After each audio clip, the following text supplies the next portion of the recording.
Everyone, मेरा नाम है महेश चंद्र और हम यहाँ पे कवर करने वाले हैं यूजीसी नेट जून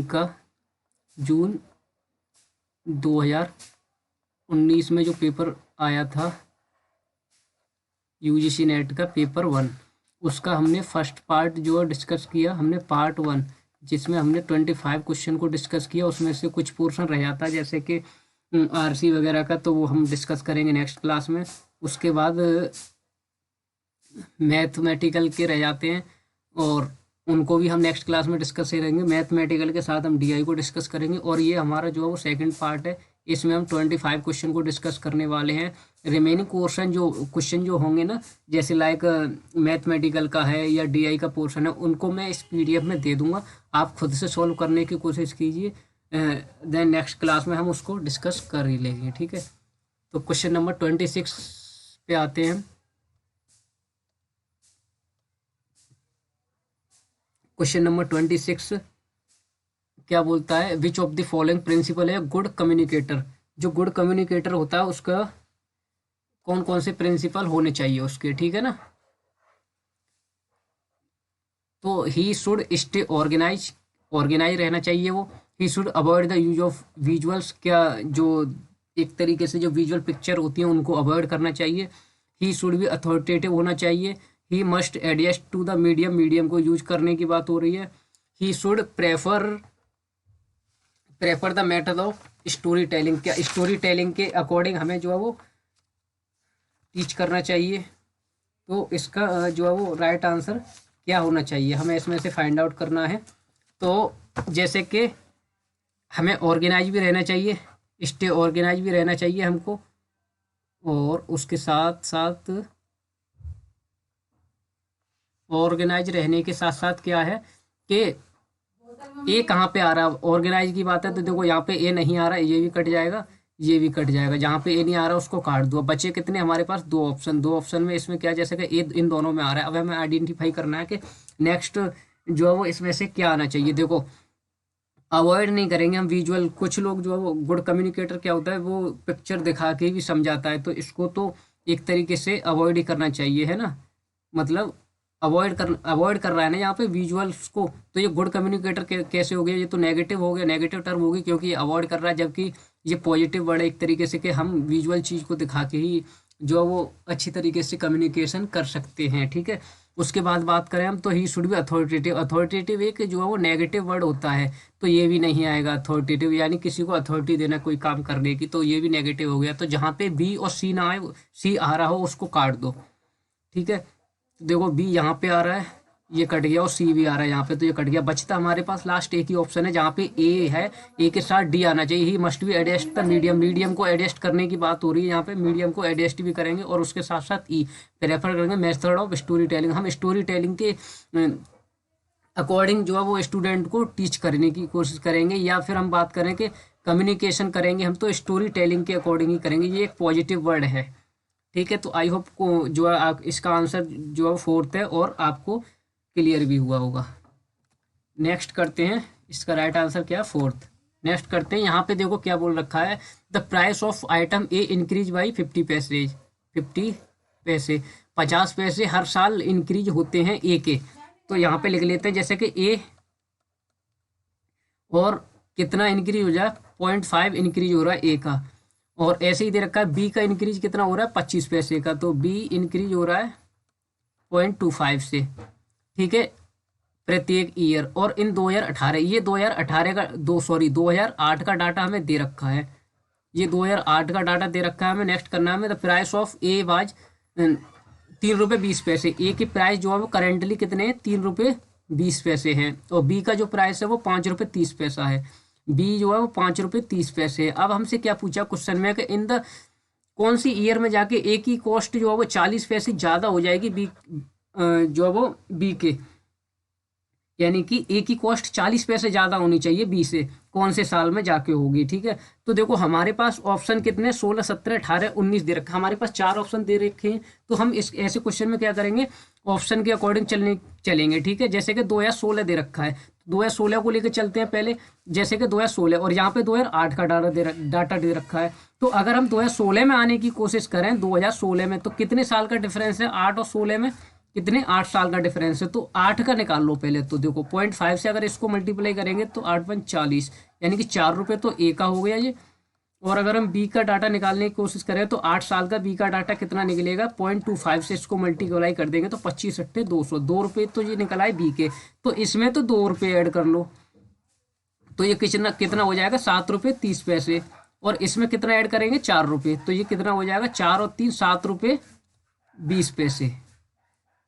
ठीक है ना, 7 रुपये 20 पैसे हो जाएगा। तो अब ये हमारे पास जो है वो अमाउंट कहाँ का आ गया, ये आ गया हमारे पास 2016 का।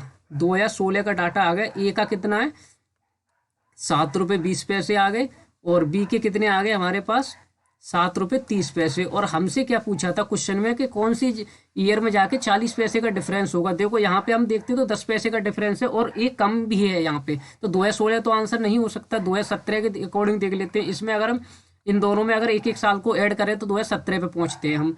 और 40 पैसे ए के ज़्यादा होते हैं, कि ए के कितने 0.5, इसमें 0.5 जोड़ेंगे हम तो इसमें कितना आएगा जी 7 रुपये 70 पैसे आएगा। और इसमें अगर 0.25 जोड़ते हैं, इसमें 0.25 जोड़ते हैं हम, तो ये कितना आता है 7 रुपये 55 पैसे। तो यहाँ पे डिफरेंस देखो तो डिफरेंस कितना आ रहा है यहाँ पे 7 रुपये 70 पैसे, 7 रुपये 55 पैसे। तो यहाँ पे 15 का डिफरेंस आ रहा है, 15 का डिफरेंस आ रहा है, जो कि हमें 40 का डिफरेंस करना है। यहाँ से ये ऊपर का समझ में आ गया होगा, तो मैं इसको जो है वो यहाँ से मिटा देता हूँ। ठीक है, अब देखो 7 रुपये ये हो गया। अब बात करें हम, देखो 2018 पे जाएंगे तो फिर से इसमें 0.5 को जोड़ देंगे, और फिर से इसमें हम कितना जोड़ देंगे 0.25 को जोड़ देंगे। अगर हम इसमें 0.5 को जोड़ते हैं तो कितना होता है जी 8 8 7 वो 7 और 5 12, यानी कि 8 रुपये 20 पैसे बनता है ये 8 रुपये 20 पैसे बनता है। और ये अगर 25 जोड़ लेंगे तो ये बनेगा हमारा 7 रुपये 80 पैसे। तो डिफरेंस अब कितने का हुआ यहाँ पे देखो 7 रुपये 80 पैसे। और हमसे क्या पूछा था ये 40 रुपये ज़्यादा होना चाहिए, 40 पैसे ज़्यादा होना चाहिए। तो देखो 20 पैसे तो इधर है और 20 इधर कम है, यानी कि 40 पैसे का डिफरेंस हो गया सीधा सीधा। और जो कि क्या है ये जो है वो मोर है यहाँ पे इससे।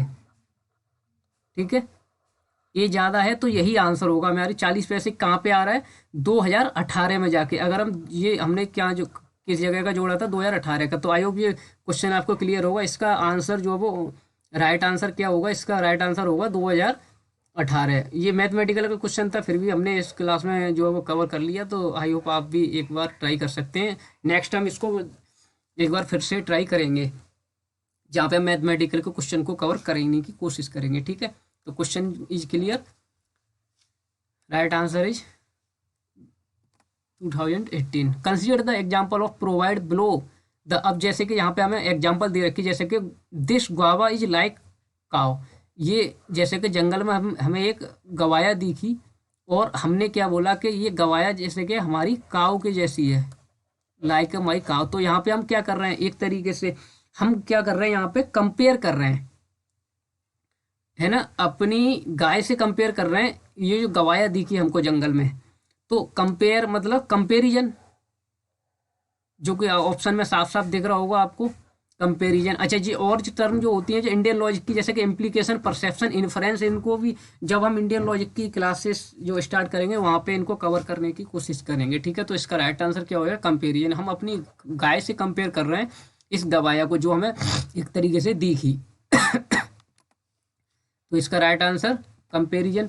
जैसे कि देखो यहाँ पे दे रखे हैं अनुमान दे रखा है, अनुमान को बोलते हैं हम इन्फ्रेंस, जहाँ पे हम अपनी नॉलेज के हिसाब से अनुमान लगाने की कोशिश करते हैं। उपमान को कंपेरियन वहाँ पे पूछा था क्वेश्चन में हमसे, कंपेरियन का मतलब क्या होता है उपमाना, यानी कि उपमाना से याद रखना ऊपर नीचे, तो हम एक चीज़ से दूसरी चीज़ को कंपेरियन करते हैं। पॉस्टुलेशन अर्थपत्ति, जहाँ पे हम अर्थ निकालते हैं। ठीक है, किसी बेस पे। और नॉन अपीयरेंस, नॉन अपीयरेंस का मतलब क्या होता है, एक तरीके से अनुपलब्धि, जहाँ पे किसी चीज़ के ना होने से जब हम किसी नॉलेज को गेन करते हैं। लाइक क्लास में अगर बच्चे शोर मचा रहे हैं तो हम इससे क्या आइडिया लगा सकते हैं कि क्लास में जो वो अभी प्रेजेंट में टीचर नहीं होगा, ठीक है ना। तो ये क्या है, अनुपलब्धि, टीचर की उपलब्धि नहीं है यहाँ पे। तो टीचर के अनुपलब्ध होने की वजह से हमने क्या अनुमान लगाया कि यहाँ क्लास में जो वो शोर हो रहा है, ठीक है। या वर्बल टेस्टिमोनी क्या होता है, शब्द जो कि एक तरीके से वर्ड्स पे बेस होता है, ठीक है। और एक रह गया हमारा प्रत्यक्ष, जो प्रत्यक्ष प्रमाण दिया जाता है, जैसे कि बोलते हैं परसेप्शन बोलते हैं इसको हम, जो हमारे सामने एक तरीके से चीज को प्रेजेंट करके दिखाया जाता है ना, प्रेजेंट में जो होती है एक तरीके से प्रत्यक्ष बोलते हैं ना, प्रत्यक्ष को प्रमाण की क्या जरूरत है। उसके बाद है 29 question, the average age of a class of 49 student is 18 year. अगर हम बात करें तो 59 लोगों की एवरेज जो है वो एज 18 है। और हमसे क्या पूछा, if age of teacher is included, अगर हम टीचर की एज को इंक्लूड कर देते हैं तो एवरेज जो है वो इंक्रीज हो जाता है 3 मंथ से, 3 महीने से एवरेज इंक्रीज हो जाता है, एवरेज 3 महीने से इंक्रीज हो जाएगा। तो यहाँ पे कहने का मतलब क्या हुआ इनका, देखो अगर हम बात करें यहाँ पे स्टूडेंट कितने थे हमारे पास 49 और 18 से इंक्रीज हुआ ये, ठीक है ना। तो जब टीचर भी आ जाएगा तो टोटल संख्या कितनी हो जाएगी हमारे पास, 60 हो जाएगी। 60 को अगर हम मल्टीप्लाई करते हैं कितने इंक्रीज हुए, तो 60 लोग। अब जैसे कि देखो टीचर है तो टीचर जो है उसकी भी एज तो 18 होगी, प्रेजेंट में एक, यानी कि ये मान लो टीचर है, ठीक है, ये टीचर है, इसकी एज 18 साल है। यहाँ पे हमने सबकी 18 तो टीचर की भी 18 मानी हमने। अब 3 महीने से सबकी बढ़ा दो, देखो 59 तो ये लोग थे और एक टीचर था, तो 59 और एक 60 हो गए, 60 को 3 महीने से बढ़ाएंगे तो ये कितने होंगे, 180 मंथ बन जाएंगे जी, ये 180 मंथ हो जाएंगे। और 180 मंथ को जब हम ईयर में कन्वर्ट करेंगे, क्यों करेंगे कन्वर्ट, क्योंकि जो ऑप्शन हमें दे रखा है वो ईयरली दे रखे हैं। तो 180 को अगर हम कन्वर्ट करते हैं मंथ को, तो देखो 180 मंथ को तो क्या होता है कि 12 मंथ कितने साल, अब यहाँ पे देखो ये है 12 महीने की 1 साल होती है, तो 12 महीने की 1 साल हो गई, तो 120 महीने की कितनी होगी, 10 साल होगी, 120 महीने की 10 साल होगी। बचे कितने यहाँ पे, 60 महीने बचे, 60 महीने की कितनी होगी, जब 120 की 10 साल होगी तो 60 की 5 साल होगी, 60 महीने की 5 साल होगी। तो इन दोनों को जब हम प्लस करते हैं तो ये कितना आता है हमारे पास, 15 महीने, हमें वो 15 साल हमें साफ साफ दिख रहा है कि जब 180 महीने को जब हम ईयर में कन्वर्ट करेंगे तो कितना निकल के आ रहा है, 15 ईयर निकल के आ रहा है। और हमारे पास 18 प्रत्येक का एवरेज दे रखा था, 18 साल के वो थे पहले से। तो अगर हम इसमें 18 को भी प्लस कर लेते हैं, इन दोनों को जब हम प्लस करेंगे तो ये कितना आएगा, 33 आएगा, जो कि टीचर की एज कितनी है, 33। तभी तो एवरेज सबका मिला के जो वो 59 वो और एक टीचर 60 लोगों का जो एवरेज होगा वो हो जाएगा एक तरीके से 18 साल 3 महीने, ये सबका होगा। कब होगा ये, जब टीचर 33 साल का होगा, टीचर जब 33 साल की एज लेके आएगा जब होगा, तो टीचर की एज कितनी होगी, 33 साल। तो इसका राइट आंसर क्या होगा, ऑप्शन नंबर 3, ठीक है। नेक्स्ट करते हैं, consider the argument provide below. Argument हमें क्या प्रोवाइड करता है, साउंड इज इम्परमानेंट, साउंड जो है वो परमानेंट नहीं होता कभी भी, और बिकॉज इट इज इंडिविजुअल, क्योंकि ये दिखता भी नहीं है हमको। तो जब ये दिखता नहीं है और इनविजिबल भी है, यानी कि इम्परमानेंट है, परमानेंट नहीं है ये, यानी कि एक बार साउंड होने का मतलब रुकता नहीं है, ये एक तरीके से इसको स्टोर नहीं किया जा सकता। तो ये इम्परमानेंट है बिकॉज जो इट इज इनविजिबल, ये दिखाई भी नहीं देता हमको। तो इसका मतलब क्या हो गया, जो फैलिसी है इसमें, ये फैलिसी है इन रेलिवेंट रीजन की, यहाँ पे कोई एक तरीके से रेलिवेंट रीजन नहीं दिया गया है, ठीक है ना। तो ये फैलिसी भी एक अलग से टॉपिक है, इसको भी हम डिस्कस करेंगे अपने लेक्चर में, ठीक है ना। जैसे कि फैलिसी हो गया, फैलिसी में भी काफ़ी सारे, जैसे कि इनफॉर्मल फैलिसी होती हैं, इनफॉर्मल फैलिसी और फॉर्मल फैलिसी होती हैं, और इंडियन लॉजिक हो गया, इनके इंडियन लॉजिक हो गया, ये एक तरीके से सेपरेट टॉपिक दे रखे हैं हमें, जो कि अभी तो हम PYQ डिस्कस कर रहे हैं, इनको डिटेल में भी डिस्कस करेंगे हम जब हम सेपरेट इनके लेक्चर लेंगे, ठीक है।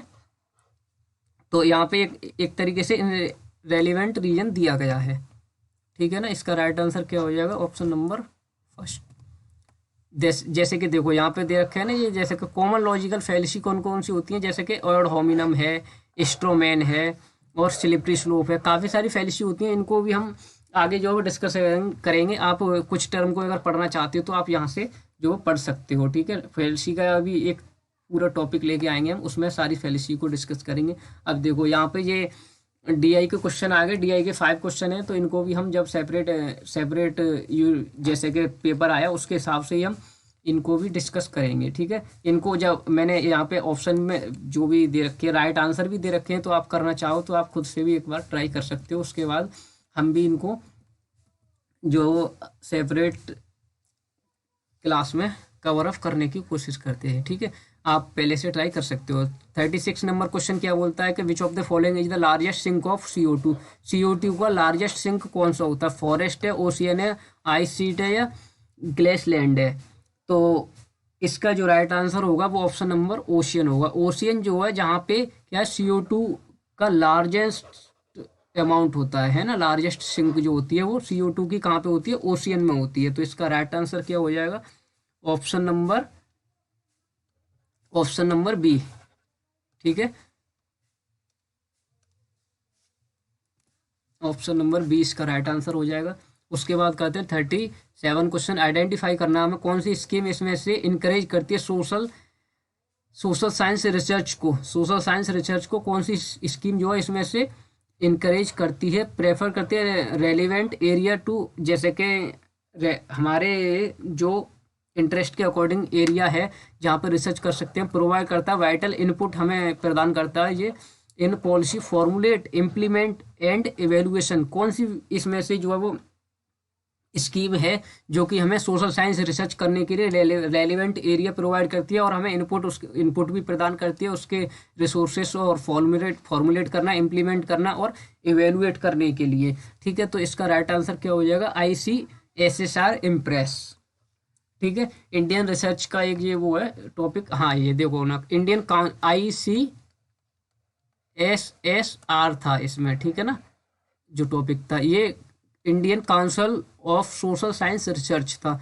ये एक तरीके से क्या है, ये एस्टेब्लिश किया गया था ईयर ऑफ 1969 में गवर्नमेंट ऑफ इंडिया द्वारा प्रमोट करना था यहाँ पे रिसर्च इन सोशल साइंस रिसर्च को इनकरेज करना था अपनी कंट्री में। ICSSR प्रोवाइड करता है ग्रांट ऑफ प्रोजेक्ट के लिए ग्रांट भी देता है, ये हमें फेलोशिप भी देता है, इंटरनेशनल कोलेबोरेशन के साथ साथ कैपेसिटी बिल्डिंग, सर्वे, पब्लिकेशंस ETC प्रमोट करता है research in social science in India में एक तरीके से रिसर्च करने की बात हो रही है जहाँ पे हमें प्रमोट किया जाता है, वहाँ पे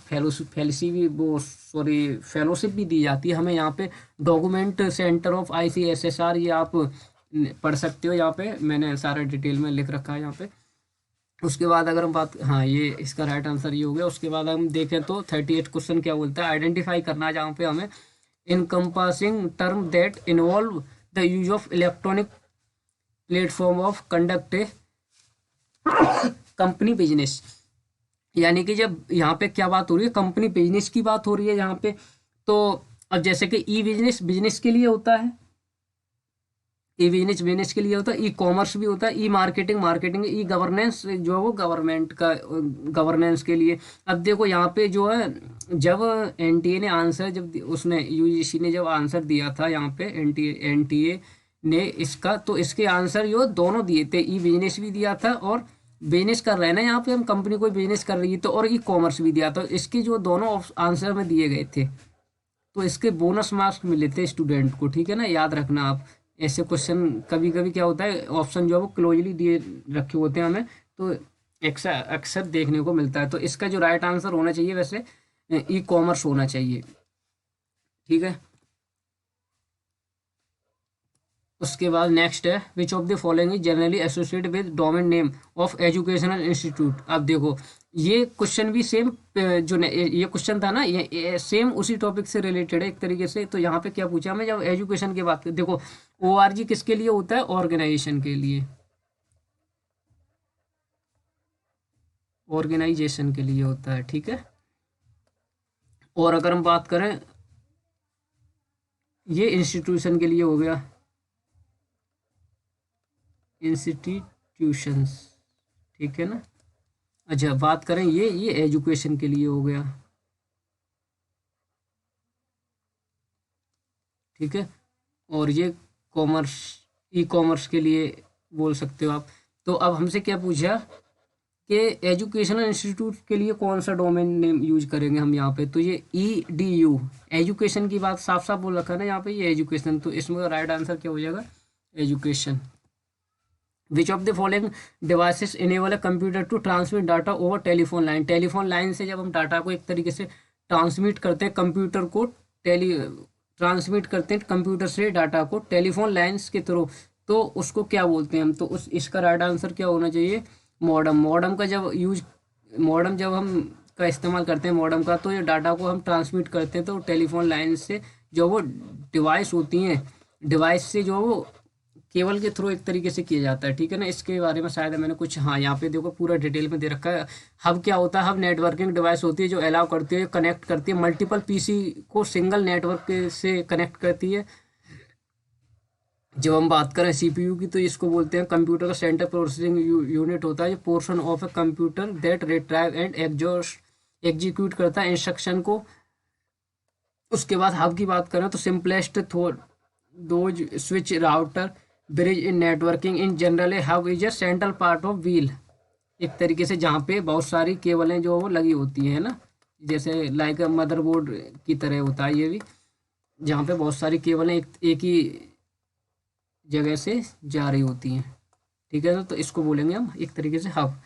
उसके बाद मॉडेम की डिवाइस जो कनेक्ट करती है जो होम यूएसबी थ्रू है coax cable connection. Cable connection की बात हो रही है यहाँ पे to your internet service provider ISP like Infinix. Single modem take signal from a ISP internet service provider होता है ये, एंड ट्रांसमिट करता है डाटा को हमारे को इनटू अ सिंगल सिग्नल और ए local device can use A vice versa, ठीक है। उसके बाद नेक्स्ट क्वेश्चन करते हैं हम। 41 क्वेश्चन क्या बोलता है, स्कीम जो उन्नत भारत अभियान स्कीम जो चलाई गई थी, इसका क्या एम था। इंक्रीज करना था strength of a student to in college in India. Link करना था हायर एजुकेशनल इंस्टीट्यूट को कंट्री से विद एटलीस्ट 5 विलेजेस। इंक्रीज करना था क्वालिटी ऑफ हायर एजुकेशन को, या इंक्रीज करना था number of college in India, ठीक है। तो इसका राइट आंसर क्या होना चाहिए, इसका राइट आंसर है लिंक कर रहे थे हम यहाँ पे हायर एजुकेशनल इंस्टीट्यूट को अपनी कंट्री में एटलीस्ट 5 विलेजेस में, ठीक है। इसके बारे में यहाँ पे लिखा भी है, देखो यहाँ पे जैसे कि देखो इनकरेज करना था, यहाँ पे हमें इनकरेज क्या कर रहे थे हम, सोशल वैल्यू को इनकरेज कर रहे थे। होलिस्टिक डेवलपमेंट की बात हो रही थी यहाँ पे, strengthening to the government develop कर रहे थे बेसिक अमेनिटीज एंड मॉनिटर करना था इट्स इम्प्लीमेंटेशन, इनके इम्प्लीमेंटेशन को प्रमोट कर रहे थे हम यहाँ पे। Literacy in rural youth and adult को, और assist in economic development and cottage and villages, ठीक है ना। जो उन्नत भारत अभियान के डायमेंशन ये दे रखे हैं, आप इनको भी यहाँ से कवर कर सकते हो। उसके बाद है यहाँ पे स्वयं से पूछा हमें कि व्हाट इज स्वयं। स्वयं क्या है, एक तरीके से नॉन गवर्नमेंटल ऑर्गेनाइजेशन है, digital programming to achieve the principle of education, online platform है, नेम ऑफ एक वेबसाइट का नेम है। ये तो हो नहीं सकता कि वेबसाइट का नेम है, ठीक है ना। वेबसाइट के नेम तो आपको पता है, जैसे कि google.com और गूगल क्रोम वगैरह ये होते हैं। तो ये क्या है, डिजिटल प्रोग्राम है अचीव करना प्रिंसिपल ऑफ एजुकेशन के लिए, एक तरीके से ये study wave of active young aspiring mind इसकी फुल फॉर्म है। और ये क्या एक तरीके से ऑनलाइन एजुकेशन प्रोवाइड करता है ये, है ना। तो डिजिटल प्रोग्राम है एक तरीके से ये अचीव करते हैं यहाँ पे हम प्रिंसिपल ऑफ एजुकेशन, जहाँ पे हमें अब हमारी एजुकेशन की जो वो फुलफिलमेंट होती है, यहाँ पे हमें ज़रूरत जो होती है वो यहाँ पे पूरी हो जाती है, ठीक है। तो इसका राइट आंसर क्या हो जाएगा, डिजिटल। अब यहाँ पे देखो स्वयं के बारे में लिखा भी है, ये फ्री ऑनलाइन एजुकेशन प्रोवाइड करता है ये यहाँ पे, फ्री एजुकेशन प्रोवाइड करता है ये। व्हाट इज स्वयं, स्वयं क्या होता है, study wave of active learning for young aspiring mind, एक बार यहाँ से फुल फॉर्म भी पूछी गई थी यहाँ पे, आई थिंक 2020 या 2019 दिसंबर की बात थी ये, जहाँ पे इसकी फुल फॉर्म पूछी गई थी, ठीक है ना। तो इसको भी याद रखना। कोर्स फ्रॉम 9th क्लास से पोस्ट ग्रेजुएशन तक के कोर्स चलते हैं यहाँ पे। Various stream of education and teacher training की बात होती है यहाँ पे। और अगर हम बात करें कोर्स कंसिस्ट, टोटल 40 आवर की टीचिंग कराई जाती है यहाँ पे। लर्निंग मटेरियल है यहाँ पे उपलब्ध 20 hour of a video and 20 hour of a E text file होती है यहाँ पे, ठीक है। बेनिफिट क्या होता है स्वयं का, यहाँ पे हम देख लेते हैं कि academician through Swayam can facility provide करती है यहाँ पे। Effective teaching both on campus and online. एक क्लास टीचर कैन एक्ट करता है mentor to assist online in a class. Material में भी use a blended learning and flipped classroom. Flipped classroom में mix of class room and online activity, ठीक है। तो यहाँ से आप इसको कवर कर सकते हो। इसका जो शिक्षित भारत उन्नत भारत इसका लोगो था।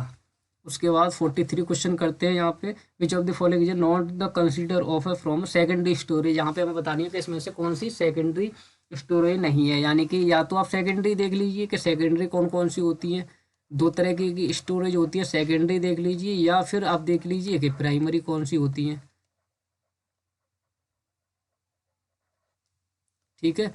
तो आपको दोनों में से कोई सी भी पता हो, अगर आपको सेकेंडरी पूछा है तो प्राइमरी अगर पता है आपको तो उसको एलिमिनेट कर सकते हो।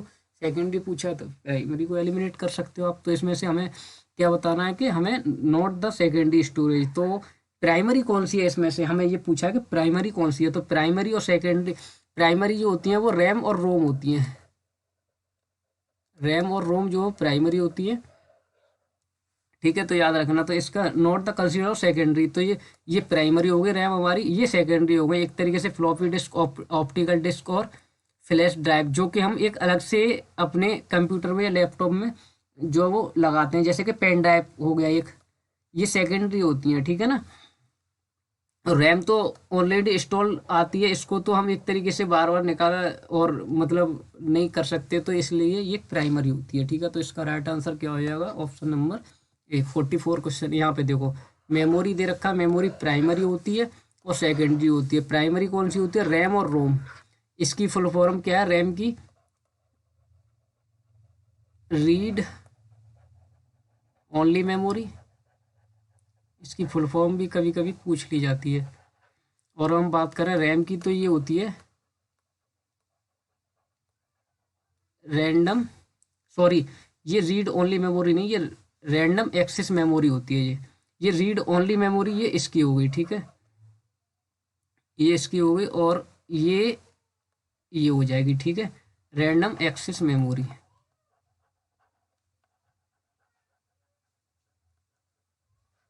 ठीक है। ये इसकी हो गई और ये रीड ओनली मेमोरी इसकी हो गई, ठीक है। अच्छा बात करें हम सेकेंडरी मेमोरी की, तो सेकेंडरी कौन कौन सी होती है, जैसे कि हार्ड डिस्क होता है, सीडी, डीवीडी और फ्लॉपी डिस्क, ठीक है। उसके बाद नेक्स्ट करते हैं, which of the following diseases are due to polluted water. यानी कि वाटर पोल्यूशन की वजह से जो भी डिसीज होती हैं वो कौन कौन सी होती है, जैसे कि डेंगू हो गया, अमोबियास हो गया, जार्डिया हो गया या टाइफाइड हो गया। तो कौन कौन सी डिसीज इसमें से होती है, जैसे कि देखो डेंगू तो नहीं होगा, डेंगू एक ये तो नॉर्मल बच्चों को भी पता है कि ये जो मच्छर के काटने से होता है। तो अगर आपको ये पता है तो इसको एलिमिनेट कर दो, यानी कि बी को एलिमिनेट कर दो आप। तो बी यहाँ से एलिमिनेट हो गया, बी यहाँ से एलिमिनेट हो गया, बी यहाँ से भी एलिमिनेट हो गया। ऑप्शन क्या बचता है हमारे पास, ओनली डी बचता है। अगर आपको इसमें से कुछ ऑप्शन, एक ऑप्शन भी पता है, उसको भी एलिमिनेट करके आप आंसर इसका निकाल सकते हो। तो इसका राइट आंसर क्या हो जाएगा, ऑप्शन नंबर डी, जहाँ पे एक तरीके से ये हो गया, जार्डिया हो गया, अमोबियासिस हो गया और टाइफाइड हो गया, ठीक है। तो इसका राइट आंसर क्या हो जाएगा, ऑप्शन नंबर डी हो गया, ठीक है।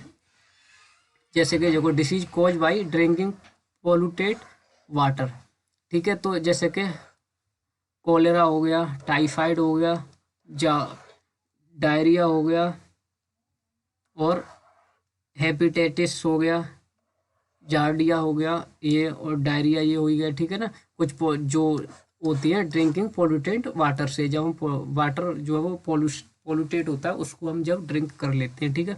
पर्पज क्या होता था गुरुकुल सिस्टम का एजुकेशन में जब पर्पज होता था, एक तरीके से इसको हम बोल सकते हैं कन्वेंशनल, जो पुराने टाइम पे टीचिंग की जाती थी, ठीक है ना, कन्वेंशनल टीचिंग, या हम बोल सकते थे ओल्ड एजुकेशन जो पहले प्रोवाइड की जाती थी गुरुकुल वगैरह में। तो उसका पर्पज क्या था, प्रमोट करना था क्वालिटी ऑफ एंड एक्सीलेंस को मिनिमाइज करना था, stress in learning, empower of future learning, encourage करना था सेल्फ हेल्प को, ठीक है। तो यहाँ पे क्या एम था इनका, गुरुकुल में जब शिक्षा दी जाती थी प्रमोट कर रहे थे यहाँ पे हम क्वालिटी एंड एक्सीलेंस को, हम यहाँ पे जो प्रमोट करने की बात की जाती थी यहाँ पे, ठीक है। तो इसका राइट आंसर क्या हो जाएगा, प्रमोट क्वालिटी एंड एक्सीलेंस। देखो यहाँ से समझ में आ रहा होगा जैसे कि ये जो है वो इनको शिक्षा दे रहे हैं कुछ किसी बारे में, ठीक है ना। तो ऐसे जो है वो पिछले टाइम पे जो है वो एजुकेशन कराई जाती थी। इसका मेन फोकस क्या था गुरुकुल का, was imparting learning to the student in a natural surrounding में इनको एजुकेशन दी जाती, वेयर द सियासिस live with each other and brotherhood, humanity, love and discipline, ये सारी चीज़ें यहाँ पे सिखाई जाती थी। द एसेंशियल टीचिंग जो है were in subject like a language, science, mathematics through a group of discussion. यहाँ पे जो मेन फोकस क्या होता था, ग्रुप ऑफ डिस्कशन और सेल्फ लर्निंग की बात की जाती थी यहाँ पे, ठीक है ना। उसके बाद है 46 question, which of the following commission committee in the post independent India has paid attention all the level of education. Post independent हमसे पूछा है यहाँ पे, जैसे कि राधा कृष्ण कमीशन, मुदालियर कमीशन, कोठारी, और ये चारों कमेटी जो है वो मोस्ट इम्पोर्टेंट है। यहाँ से भी क्वेश्चन मोस्ट इम्पोर्टेंट है, यहाँ से भी क्वेश्चन ज़्यादातर बनता ही है हर शिफ्ट में, ठीक है ना। तो इसका जो राइट आंसर होना चाहिए वो ऑप्शन नंबर सी होना चाहिए, ये थे हमारे कोठारी, ठीक है जी। इसके राइट आंसर कोठारी। अब जैसे कि यहाँ पे देखो कोठारी कमीशन कब तक था, पोस्ट इंडिपेंडेंट यानी कि 1964 से 1966 तक चला था ये। द कमीशन वाइज टाइटल क्या था इनका, education and national development. Report किया थी इन्होंने, it is a very progressive report थी। It propose a 3 year degree program, इन्होंने क्या किया था, 3 ईयर डिग्री प्रोग्राम किया था, एंड 4 ईयर ऑफ ऑनर्स का जो होता है, जैसे कि बीए ऑनर्स बीकॉम ऑनर्स करते हैं ना, तो वो 4 साल का होगा, और जब सिंपली जैसे कि बीकॉम बीए वो 3 साल का होगा। तो ये किसने बोला था, ये बोला था किसने, कोठारी कमीशन ने, जो कि 1964 से 1966 के बारे में था। यहाँ पे अगर बात करें हम राधा कृष्ण कमीशन की, तो ये राधा कृष्ण प्री इंडिपेंडेंट था, जो कि 1948 से 1949 के बाद राधा कृष्ण कमीशन क्या बोलता है, आल्सो नोन है, इसको यूनिवर्सिटी एजुकेशन कमीशन भी बोलते हैं। राधा कृष्ण कमीशन को इन्होंने सजेस्ट किया था इंटीग्रेशन ऑफ सेकेंडरी एजुकेशन को इंटीग्रेट करने की बात की थी इन्होंने, and higher education setting up किया था यूजीसी के द्वारा।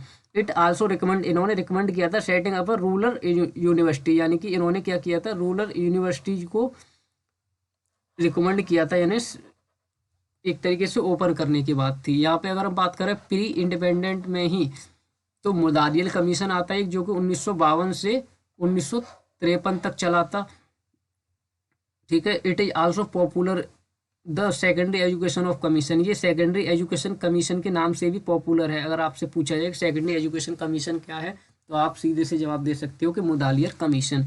इन्होंने रिकमेंड किया था, इंट्रोड्यूसिंग किया था इन्होंने 3 year secondary and 4 year higher education system को इन्होंने इंट्रोड्यूस किया था, ठीक है।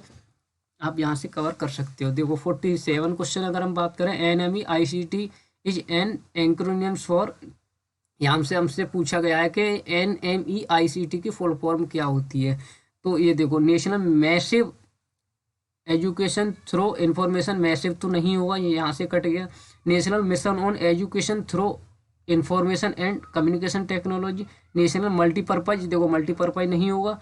नेशनल मोड ऑफ, यहाँ से मोड भी कटे, मोड भी नहीं होगा, तो एक ऑप्शन बचता है हमारे पास केवल national mission on education through ICT, यानी कि इंफॉर्मेशन एंड कम्युनिकेशन टेक्नोलॉजी। तो इसका राइट आंसर क्या हो जाएगा, ऑप्शन नंबर बी, जो कि हमें ऑप्शन में दे रखा है, ऑप्शन नंबर बी इसका राइट आंसर हो जाएगा। NME ICT will be supported by, इन्होंने क्या सपोर्ट किया था, renewed institution and would anchor various activity in their area of excellence। The mission, इसका मिशन क्या था, वुड सीक्स टू एनहांस करना था स्टैंडर्ड ऑफ एजुकेशन को। एक तरीके से जब हम आईसीटी को यूज कर लेते हैं एजुकेशन में, तो यहाँ से हमारा एजुकेशन लेवल जो है वो एक तरीके से बढ़ जाता है। In government as well as private college enlistment of support and cooperation करना था of state and union territory institution and individual expert would be an integral part of mission. ठीक है, उसके बाद 48 क्वेश्चन करते हैं हम। हमें यहाँ से बताना है कि नॉन रिन्यूएबल सोर्सेस कौन कौन से हैं। यहाँ पे दो तरीके के सोर्सेस होते हैं, एक तो होते हैं नॉन रिन्यूएबल होते हैं, और एक होते हैं रिन्यूएबल। ठीक है, तो ये दोनों भी आपको ध्यान रखने, यहाँ से भी क्वेश्चन मोस्ट ऑफ बनता ही है। ठीक है, तो इसका जो राइट आंसर होगा वो ऑप्शन नंबर बी होगा। ठीक है, जो कि नेचुरल गैस होती है, यूरेनियम होता है और फॉस्फेटस होता है। ठीक है जी, इसका right answer natural gas, uranium और फॉस्फेट। देखो, रिन्यूएबल एनर्जी और नॉन रिन्यूएबल एनर्जी। जैसे कि रिन्यूएबल की बात करें हम, तो जैसे कि फायर है एक तरीके से, बायोमास एनर्जी, हाइड्रो पावर है जो रिन्यूएबल कर सकते हैं हम। जैसे कि वाटर से देखो यहाँ पे एनर्जी, और सोलर से है, या उससे धूप भी मिल रही है, उससे हम एक तरीके से लाइट भी बना रहे हैं। विंड है, हवा से हवा से भी चल रही है, और यहाँ पे जियो थर्मल भी है। ठीक है, और धूप से एनर्जी भी मिल रही है यहाँ पे। अगर हम बात करें नॉन रिन्यूएबल की, जो एक ही टाइम में यूज कर सकते हैं केवल, जैसे कि एनर्जी की बात करें तो फॉसिल फ्यूल ऑयल होता है, नेचुरल गैस होती है, कोल है और न्यूक्लियर है। ठीक है, आयोग आप यहाँ से कवर कर सकते हैं इसको। 49 क्वेश्चन की बात करें हम यहाँ पे, तो वन ऑफ द पैरामीटर, जो पैरामीटर कौन कौन से यूज किए जाते हैं, करेक्टरिस्टिक और एयर क्वालिटी इंडेक्स को जब हम at the location is PM2.5। यहाँ पे भी तीन तरीके से होते हैं, PM1 होता है, एक PM होता है 2.5, ये PM वो नहीं है जो प्रधानमंत्री है, और एक होता है PM10। ये धूल के कण होते हैं एक तरीके से जो पॉल्यूटेट होते हैं। ठीक है, हमसे क्या पूछा है, 2.5 जो रेफर किस चीज़ को करता है, average number of suspected particles in 1.0। तो ये तो होगा नहीं, क्योंकि ये तो एक तरीके से अलग से ही होता है, ये तो ये भी कट जाएगा। यहाँ से size of suspected particular certain in unit, हाँ ये हो सकता है कि suspended particles in a certain units में होते हैं। एक तरीके से ये धूल के कण होते हैं जो कि हमारी जैसे नॉइस वगैरह में जम जाते हैं। ठीक है ना, और concentration of oxide, sulphur and nitrogen, ये तो बिल्कुल ही अलग से हो गया। और कंसंट्रेशन सस्पेंडेड पार्टिकल्स ने 2.5 M3 ऑफ एयर। तो इसका right answer option number B होना चाहिए, और वही इसमें दिया गया है। देखो यहाँ पे दे रखा है मैंने ह्यूमन हेयर में, और PM10 होता है एक, जो कि डस्ट, पोलेन, मोल्ड। उसके बाद अगर हम बात करें PM2.5 की, तो पार्टिकल्स होते हैं यहाँ पे, ऑर्गेनिक कंपाउंड्स होते हैं, मेटल्स होती है। ठीक है ना, तो ये आप यहाँ से कवर कर सकते हो। लास्ट क्वेश्चन है आज की क्लास का हमारा 50 number, which of the following is non vehicular pollutant. कौन सा होता है इसमें से, क्लोरोफ्लोरोकार्बन, कार्बन मोनोऑक्साइड, हाइड्रोकार्बन और पार्टिकुलेट मैटर। पार्टिकुलेट मैटर तो एक तरीके से जैसे कि वहाँ पे हम पढ़ के आए भी ना, 2.5 और 1.5 और 10 PM10, ये जो थे, ये उसका पॉइंट दे रखा, तो ये तो ऑप्शन में नहीं हो सकता। तो इसका राइट आंसर होगा आई थिंक क्लोरोफ्लोरोकार्बन्स। ठीक है ना, ये एक तरीके से जो CFC जो गैस होती हैं, जो रेफ्रिजरेटर की और AC एयर कंडीशनर की वजह से जो होती है, तो वो होगा इसका नॉन व्हीकुलर, जो कि एक तरीके से व्हीकल्स के द्वारा नहीं होता है। ये किससे होता है, AC वगैरह से और रेफ्रिजरेटर, इनसे होती है क्लोरोफ्लोरोकार्बन। और हमसे पूछा नॉन व्हीकल, कार्बन मोनोऑक्साइड भी व्हीकल्स के थ्रू, और हाइड्रोकार्बन और पार्टिकुलेट मैटर भी इसी से होगा, व्हीकल से एक तरीके से। ठीक है ना, जो धूल मिट्टी के कण जो जम जाते हैं। तो इसका राइट आंसर क्या है, क्लोरोफ्लोरोकार्बन। क्लास हमारी यहीं पे समाप्त होती है। इसके बाद अगर हम हमारा जो नेक्स्ट लेक्चर आने वाला उसमें क्या करेंगे, जैसे कि डीआई कवर करनी है, मैथ के अगर कुछ क्वेश्चन पेंडिंग हैं इसमें, एक दो तो मैंने आज की क्लास के कराई दिए, इसके कुछ क्वेश्चन अगर पेंडिंग हैं एक दो तो वो हम प्लस मैथमेटिक्स भी हम इसी में ले आएंगे, और आरसी भी इसी में ले आएंगे। एक ही क्लास कंबाइन कर देते हैं इसकी, जहाँ पे आरसी मैथ और डीआई को कवर कर लेंगे। ठीक है, आई होप क्लास आपको पसंद आई होगी आज की। Thank you so much.